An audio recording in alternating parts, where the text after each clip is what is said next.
If you've been confronted by an experience that you call bereavement, some sort of loss in your life, it could be financial loss, it could be a loved one's loss, it could be a boyfriend or girlfriend that's left, a child that went off to college. Anytime you feel there's an emptiness and a loss of something, just know that the loss is primarily because of the attachment. In other words, if you have a high infatuation with something, the loss of that becomes more devastating. If you're more neutral about it, the loss becomes not even noticeable. In other words, the more polarized you are, the more you fear the loss of something you seek, and the more you fear, the pain of something gained that you're trying to avoid. So in this case, it's a loss of something you seek. So the more neutral you are on that, the less painful it is to have this perceived loss. So if you're really attached to something, as the Buddha says, the attachments to things are where some of our suffering comes from, you can calm down the attachment. So I developed a 4-step method to help reduce the probability of grief and feelings of loss. And it's really interesting. If you take, let's say, somebody that's just died and you're having some grief, if you look really carefully, and I ask the people that are grieving, think of something you did not like and almost despise and didn't want to deal with in that person that was irritating. And they made me list a few things. I said, "Are you grieving the loss of that?" And they go, "No." Now take the things that you admired and liked about them the most, and you'll see that that's where the grief is coming from. So when you actually live with somebody, you'll have things you like and dislike. If you've been married for a period of time, there's things you like and dislike about the partner. And that's really what love is. It's things you like and dislike, similars and differences, things that are supportive and challenging. And that's where the peace and the war of the relationship is. But the things you dislike, if they go away, that person leaves you or dies, the things you dislike, there's relief, not grief. The things you liked and admired and really had dopamine and oxytocin and the chemical compounds that are associated with pleasure and seeking, those are the ones you grieve. And that's where the feeling of loss and hurt is. So if you go in there and I'm not denying the idea that they're gone, but the reality is that if you're infatuated with parts of them, that's the part that's going to hurt. Because anything that you infatuate with creates the oxytocin, the dopamine, and the enkephalons, endorphins, and serotonin, and it raises it up and makes you then have these withdrawal symptoms, just like an addiction withdrawal. And that grief is similar to that. So if you go in there and identify and make a list of every single trait that you admired and now miss, and list them, and then go in there and find out who now is emerging in your life to provide it. Because when the window shuts, the door opens. There's a transformation, not the illusion of gain and loss. There's a transformation that goes on. And if you're really aware and ask the quality questions, become conscious of it, you'll realize that other people emerge and take on some of those behaviors, including yourself sometimes. In the process of doing that, I know when my wife passed away, various people started doing behaviors and showed up some of the behaviors that she had. And I'm going, wow, this is interesting. These people emerged.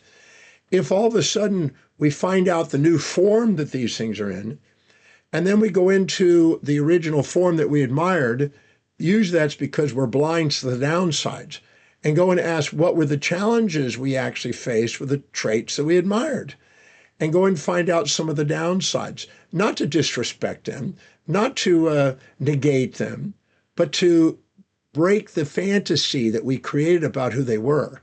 And what that does is allows us to ground ourselves and realize that we're a little bit more neutral and not infatuated with the trait.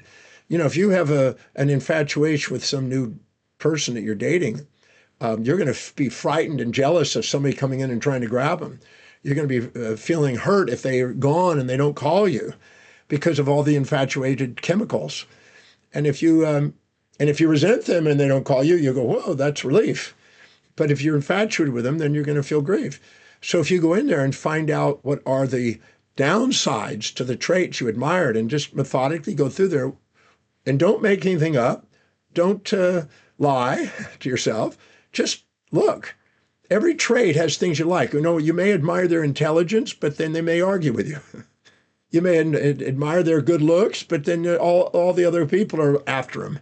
Or maybe they're a bit cocky because they know they're good looking or something. Or maybe they're high maintenance. There's always a two-sided aspect to every trait that you can admire. There's always things that you can find that's also the challenging part of it. If you go in there and find the challenging part, you'll chuckle a bit. You'll calm down some of the infatuation. You'll be a little bit more neutral, and you won't be as hurt and feelings of loss. If you go also and find the new people that are taking on the role, which could be you, and find the benefits of those people taking it, you're more adaptable, more resilient, and able to transition and realize that the master lives in a world of transformation, not the illusions of gain and loss. And you're more adaptable because prolonged grief and prolonged feelings of loss can cause cardiovascular and skin conditions, immune deficiencies, not deficiencies, but depression or repressions. So we're really to our advantage to become more resilient and adaptable. And I teach people and show people how to do that every week in my breakthrough experience. And it's really quite amazing. We've taken literally probably 5,000 people who've had grief and death and loss and helped them transition through that more smoothly. And we don't realize that our ratios of perceptions are what's creating these psychological responses. So if you go in there and take the parts that you admire and find out some of the downsides and not be so infatuated and, oh my God, I'm devastated by the loss, you're more adaptable. And you're actually you're respecting them by doing that. It's disrespectful to have a fantasy about who they are. Nobody can live up to a fantasy anyway. But it is respectful to love them. And when you love somebody, you see both sides. And you see both sides and the pros and cons of each side, and then you embrace that whole thing. When you love somebody, they become present. You don't feel a loss. And so just a way of dealing with loss. Now, when it comes to money, if you've had a loss of money, if you go and write down what's the benefits that came from this experience, and write down the dollar value of what you learned and the dollar value of what you now that emerged in your life and what lessons you got, what insight you got, and more, are you now more determined to manage your money more effectively? And what's the dollar value of that until the dollar value of the gains and benefits can neutralize that? You're more adaptable and resilient. So you can live in the illusions of gain and loss, or you can ask questions and realize that it's a transformation. Again, the master lives in a world of transformation. The majority of people are trapped in the illusions of gain and loss because they're in their amygdala and assigning highly polarized perceptions to things and becoming attached and becoming more vulnerable to these emotions.